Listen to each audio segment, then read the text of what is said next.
Hey everyone, welcome back to another quick and very interesting tutorial. Where in this quick tutorial, I'm going to show you how you can generate a random strong password that you can use over any platform. Now, in order to do it, just simply open any of the browser you have. For example, if I open the Google Chrome browser, here you have to search for random password gen.com.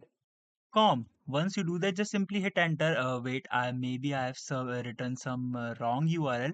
Let me fix it. It's random password generator .com.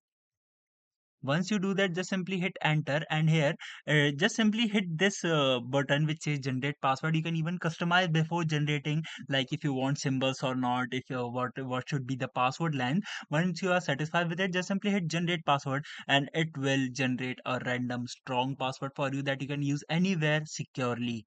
Alright, so that's it for this video. I hope this video will be helpful for you. Make sure to hit the like button and subscribe button for more such helpful and interesting tutorials. See you in the next one. Take care.